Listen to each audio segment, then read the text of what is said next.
Kyle Whaley is the executive director at Propel Physiotherapy, and he began his career at Lyndhurst Centre, working with people who have spinal cord injuries. He joins us now virtually. Welcome, Kyle. Hi, Tory. How you doing? For anyone who may not be familiar, what does a physiotherapist do, specifically when working with people who have neurological conditions? That's a great question. Physiotherapists, our base training is a graduate program at university, and after that, a lot of us tend to go in and into a specific area of interest. And as it relates to neurological injuries, physiotherapists that work in neuro, as we describe it, we would assess, treat, diagnose, and work with clients of all types of neurological conditions. The assessment includes stuff like range of motion, strength, coordination, function, and ultimately getting people back to what they want to do. So walking, playing with friends, family, and some of that involves wheelchair propulsion. And let's talk about shoulders. How do they work, and what makes them more vulnerable to wear and tear, particularly for people using wheelchairs day to day? That's a great question. The shoulder is quite a complex joint and involves a number of different structures. It's not just the kind of ball and socket that we think of. The socket, so to speak, comes off of the shoulder blade, and that's attached to your upper body. And then the attachment in the front is made up of your clavicle, or what we call collarbone. The shoulder joint is not like a true ball and socket. It's more like a golf ball and a golf tee. So it kind of floats around, and that allows for a lot of mobility or movement, but what we sacrifice is stability.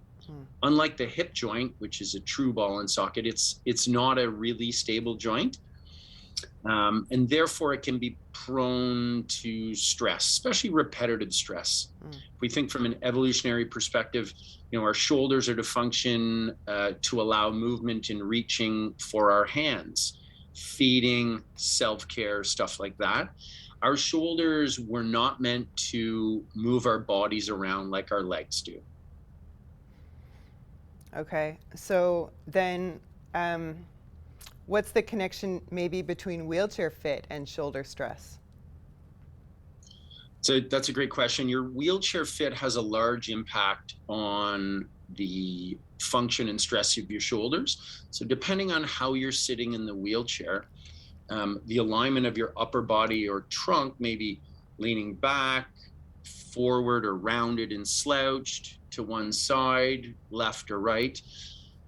And that's going to affect the positioning of your shoulder blade, which again, the socket comes off of. So if you're slouched in your wheelchair, your shoulder blade is tipped down, the socket is going to be tipped down, making it difficult for you to reach up and function.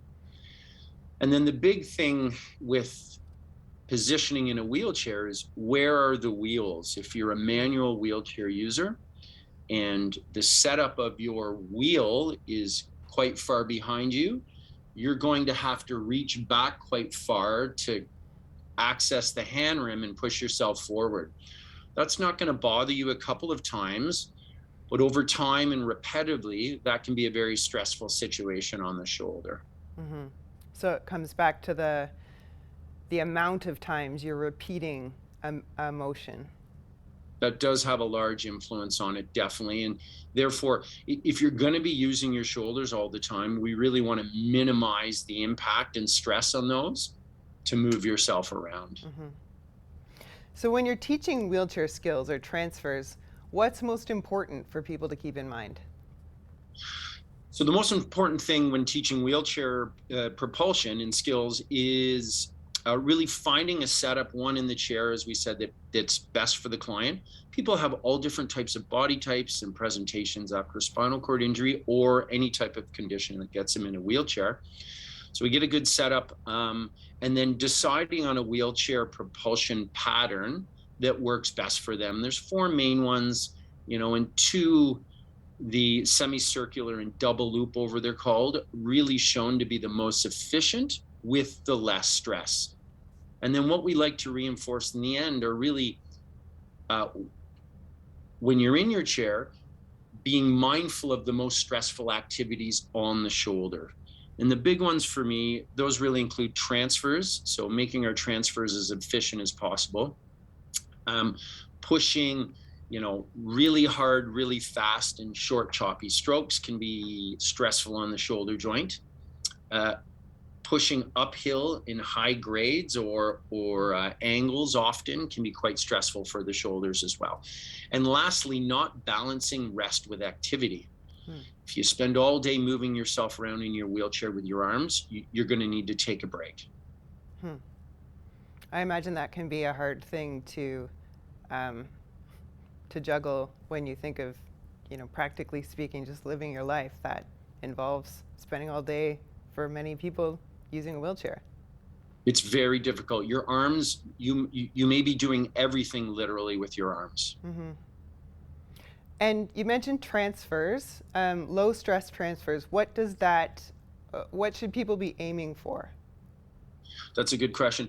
So the lower stress transfers are really trying to get a transfer that's level or sometimes slightly downhill. Transferring from your wheelchair or a surface up into something requires a lot more stress on the shoulders. They usually have to be placed up higher in a position that are a little bit more vulnerable. And again, over time, that can cause you difficulty and pain and dysfunction. And in your experience, what can people do to keep their joints healthier over their lifetime? That's a great question. So we talked about keeping our joints healthy over a lifetime, balancing the rest with activity. A big one that we try and have people do is also balancing out the muscles that are available. You tend to overuse particular muscles when you're propelling a wheelchair.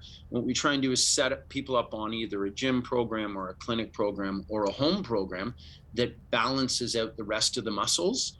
That may involve stretching, strengthening, and practicing transfers. Another thing we try and do to prolong the longevity of our shoulders, so to speak, when you're using a manual wheelchair, is considering a assisted mobility device like a smart drive or a BATEC.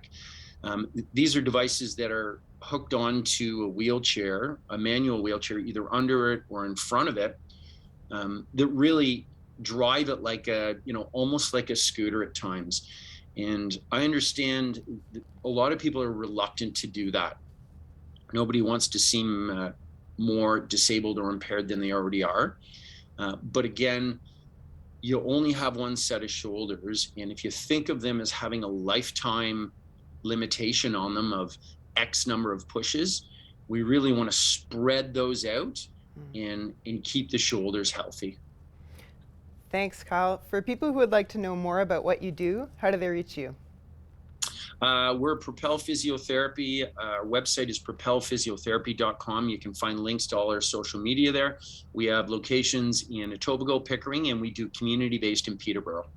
Awesome. Thanks again, Kyle. It's my pleasure. Thank you.